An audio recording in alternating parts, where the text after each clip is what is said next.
All right, now let's get into one of our main topics for the day. I'm a big fan of PlayStation personally. I've had every PlayStation console, and the last one I've had, like most people, is the PS5.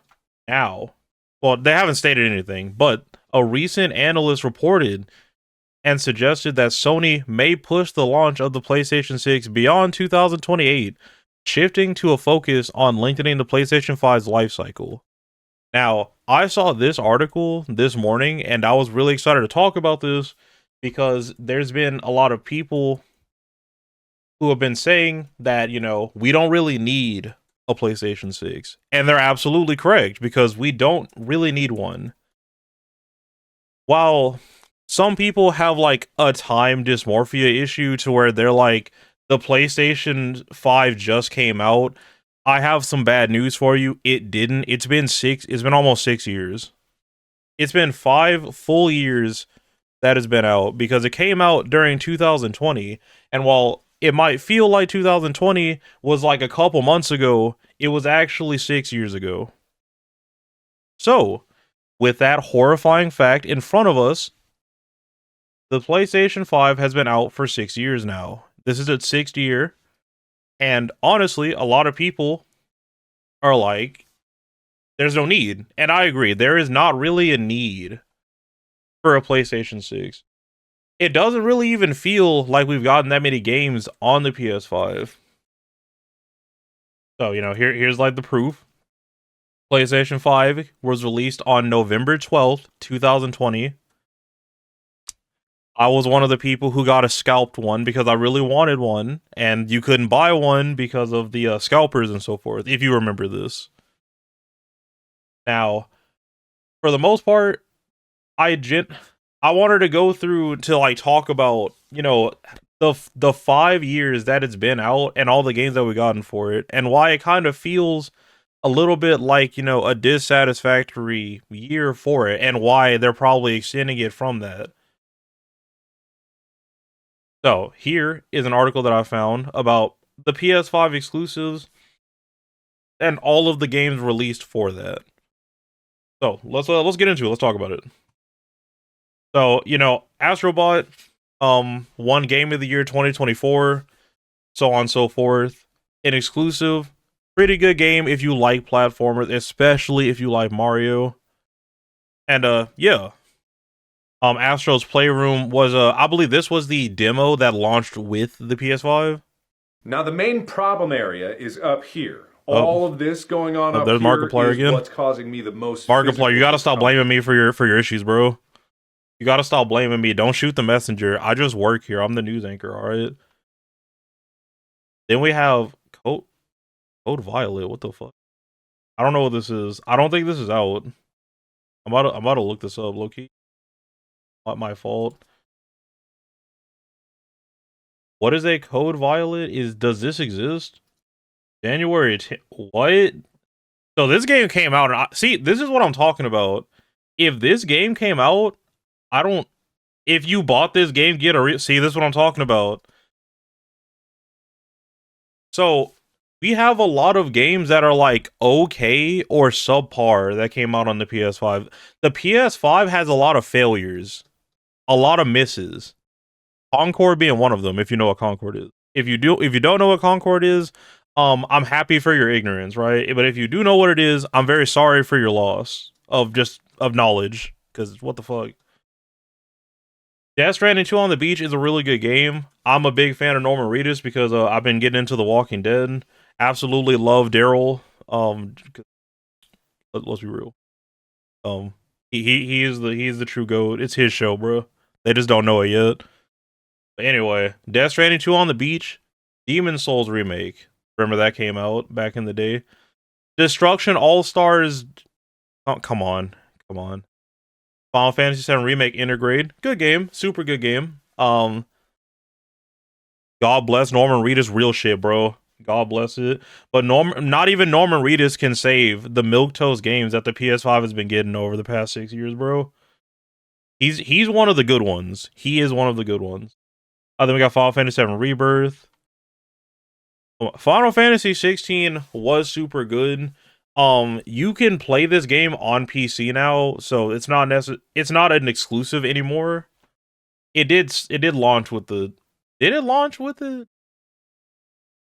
I don't know if that's true. Forspoken is a PlayStation exclusive. It came out with the PlayStation. This game is not good. This is one of the, the ears, like the failures. The Ghost of Yote, pretty solid, very good. Horizon Zero Dawn Remastered. I'm not a fan of Horizon Zero Dawn. I want to be. I've been following the game since, the first one.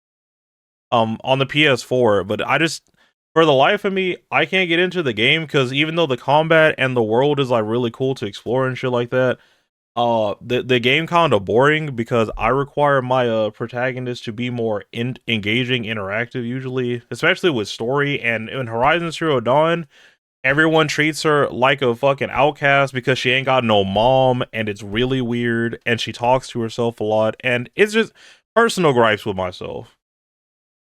The buying exclusivity for a few months is heckin' stupid. Say that shit, chat. Say that shit. Infinity Nikki, cute girls with gotcha games for clothing. Spider-Man Remastered is cool, but Spider-Man was a PS4 game, so I'm not about to count remasters. Because if we're just gonna talk about getting sold the same games over again, then Nintendo will be up there as well, because that's kind of all they do. No, not a Shado, not a Shado, not too. But then we got Marvel Spider-Man 2, good game. Pacific Drop. What the hell is this? A run-based driving survival game where your car is the only companion in the dangerous Olympic Pardon. Gonna Google real quick. Pacific Drive. Well, it's on Steam now. Hey, cool. I mean, I need more games with the car. I might check that out later. Not really an exclusive. Silent Hill 2 remake. Sword of the Sea. Ratchet and Clank Rift Apart. This was another game that came out the first year of the PlayStation. Returnal came out like a year after the PS5 was out. I love this game specifically. Really good, super good. Stellar Blade. Another like, I'm not gonna say it's an okay game. It's a pretty good game. I don't know what that is. The Midnight Walk. The Last of Us Part 1, which is just a remake of The Last of Us Part 2, and then The Last of Us Part 2 Remastered, which is once again them selling us the same games over again for full price, which I'm not counting. And then Uncharted Legacy of Thieves Condition. So, there's quite the amount of games. I'm pretty sure I listed, let's see, 3, 6, 9, 12, 15, 18, 24, 27. So there's like 27 games on here. They didn't mention the bad games though. I didn't see Concord on here, They have some other Midnight Walk is also on Steam. See, but that's the other thing. So a lot of these games they kind of made exclusive for a little bit and they put it on PC. So not a lot of games on here just straight up belong to PlayStation. And it's not bad that the age of exclusivities, taking a walk, taking a break, because everyone should be able to play stuff on the things that they have. But what I'm trying to get at, let me go back to the thing. What I'm trying to get at, viewers, is because exclusivity isn't that much of a thing anymore, we don't necessarily need a PlayStation 6, right? Especially they just released the PS5 Pro, which gives you, I guess, like better graphics. You don't have to decide, when you start up a game, whether you either want 4K or 60 frames. I think they're now trying to give you the options of both. That would literally be all that it did. Because I don't really see games looking any better than they already look. Because that's always kind of been the thing whenever a new console comes out. They hit you with these new specs. They show you these new pretty graphics. They're like, look at the loading times. But the PS5, it's already super good on all those things. It excels in those categories.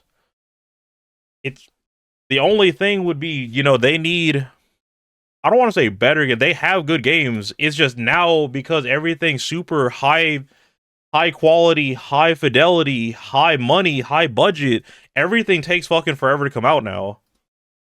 I think they need to settle down on the consoles and maybe, I don't know, get more men in the studios, get these games out faster. Anything like that. But that's just me personally.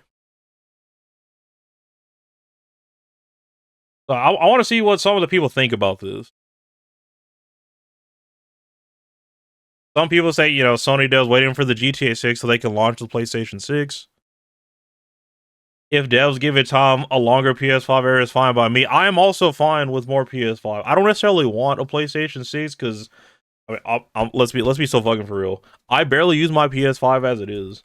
I would have a very hard time justifying purchasing a PlayStation 6 because it just wouldn't be a necessary purchase for me. I barely touch the PS5. Then I would have, what am I gonna do with the other PS5? Like, give it to my dog? What's my dog gonna do with it? Ain't got shit to play, you know? But anyway, anything else?